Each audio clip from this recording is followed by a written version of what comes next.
Thanks so much for tuning in today. My name is Caryl Fantel, and I'm happy to welcome and introduce you to the Arts Center's new and exciting series, The Art of Making. The Art of Making is part of the Center's new Arts at Home virtual program, which was created specifically for arts lovers of all ages just like you. This new at-home program will provide you with fun and educational content to inspire creativity while keeping our community connected and active. Again, my name is Caryl Fantel, and I'm a music director teaching artist. Today, I will be teaching you how to ace your musical theater audition by knowing what not to do in an audition. The people you audition for are subjective, so there's no foolproof formula that will work for every performer at every audition. And remember, casting is a puzzle, so you won't always be right for every show you audition for one reason or another. Please don't take rejection personally. It's part of the business. Now, most audition classes and workshops take you through what you should do in an audition, and those are important and very helpful. But as a music director and accompanist who's been a part of thousands of auditions in my career, primarily in New York and South Florida, for everything from middle school to university programs, regional theater, and Broadway tours, I'm going to give you the unique perspective of the person who evaluates the musical portion of auditions, often from the piano. Are you ready? Let's talk about what music you should bring to an audition. You'll likely buy it from musicnotes.com, sheetmusicdirect.com, or another site like that. It's important to buy the music you need from a reputable source so that the artists who wrote the music are properly compensated for their work. So in keeping with the theme of what not to do when preparing for your audition, no using vocal selections or other bound books. They don't sit well on the music rack. And it also makes you look unprofessional if you don't have your music in a binder. So a score like this doesn't open and sit well. So let's not use those. Please do not buy lead sheets, basic, simplified, or beginner's versions of your music. Be sure you buy music with a fully notated piano part.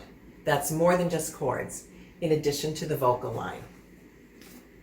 So here we have the piano part with the bracket, and then the vocal part above that. When you prepare your music for auditions, it's best to make double-sided copies that you 3-hole punch and place in a binder that fully opens and lays flat on the music rack. Opens all the way. Please make sure there are no staples in your music. We pianists don't want to cut our fingers, so please do not use staples. Also, please don't bring us loose pages. If you hand us your music loose, you risk having the pages get out of order and also fly off the music rack during your audition.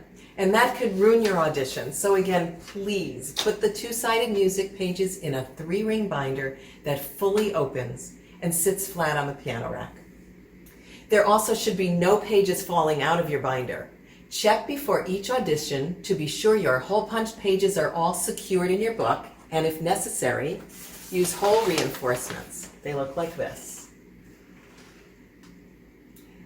And they will keep your pages from pulling out of your binder when the pages are turned. Please don't bring us your music Bible. Now, what does that mean? Some people keep big binders of every piece of music they've sung in their entire lives.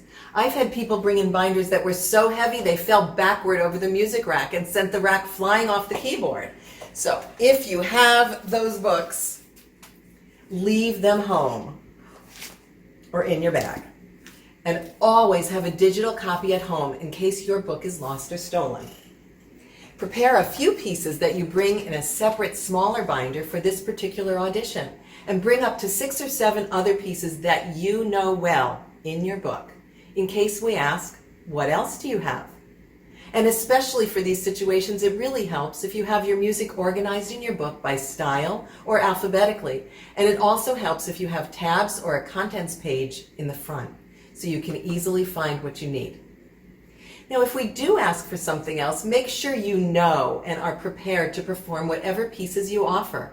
You don't want to have to look over the accompanist's shoulder because you don't remember the lyrics of a song you said you know. So let's take a few minutes to talk about decorated binders. They can be lovely and unique, but also very distracting. So let's not bring those to auditions. And if you have mantras or inspirational quotes that you like to do before your auditions, that's great, but keep those private and out of your audition book. You want to look as professional, focused, and organized as possible. Here's another one. Don't ask the accompanist to transpose, meaning change the key of your song. It's your responsibility to work on your music in advance. And if you need help choosing songs and finding the right keys, get professional assistance. A music director or audition coach should be able to do this and help you choose the right section of your songs as your audition cuts, and should also be able to make you recordings of your cuts to practice with. When you come into the audition room, please don't schlep tons of bags and stuff in with you. Just bring your music, resumes and headshots if they're needed, and maybe your water bottle. And try to remember to collect all your belongings on your way out. There's nothing worse than having to go back into an audition room after leaving because you forgot your water bottle or something else. Have you done that?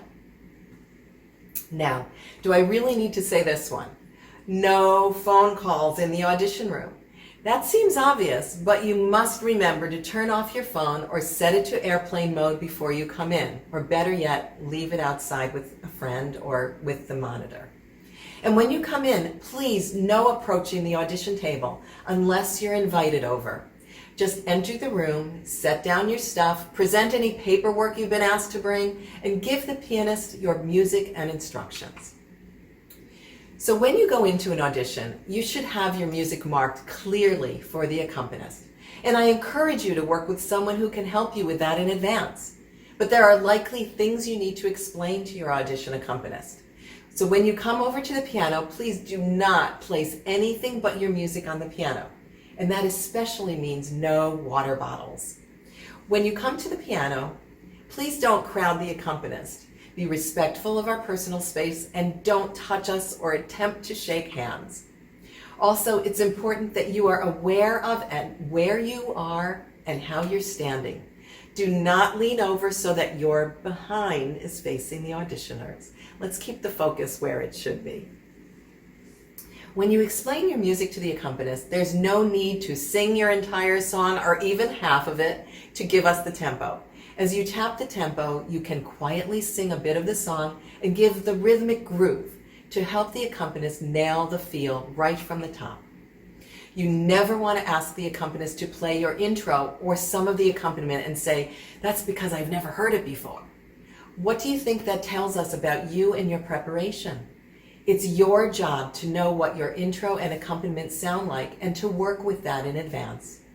And please, no snapping or clapping in our faces. Tap your tempo on your leg or your chest, confidently, but not aggressively. Okay, so now that you've given us your instructions and your tempo, go to the center of the room and start. If you need a chair and there's one nearby, you can absolutely grab it to use, but please move it back at the end. And if there happens to be a line or an X taped to the floor, that's probably where we want you to stand. And please don't make the X marks the spot joke, because those get old really quickly. Now, speaking of jokes, it's always a good idea to have one or two ready to tell at an audition in case you're asked, which some directors do. Okay, this could be one of the most important points. No blaming the accompanist, ever.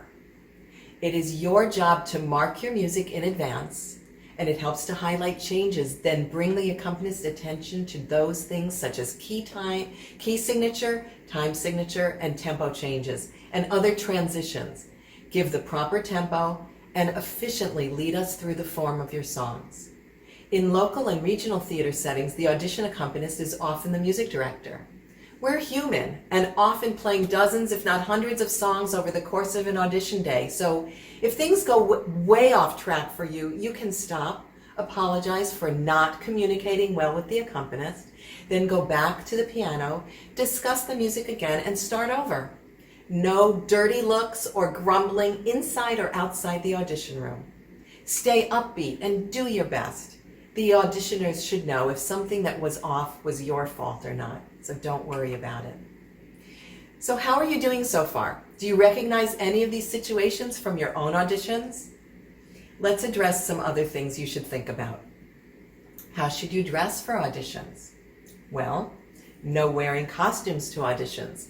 It's always good to look professional and maybe loosely in the style of the show. But definitely don't look like you are costumed, and please no shorts or flip-flops unless casual attire is requested. And in the same vein, no very short, low-cut, skimpy, or distracting attire or loud jewelry.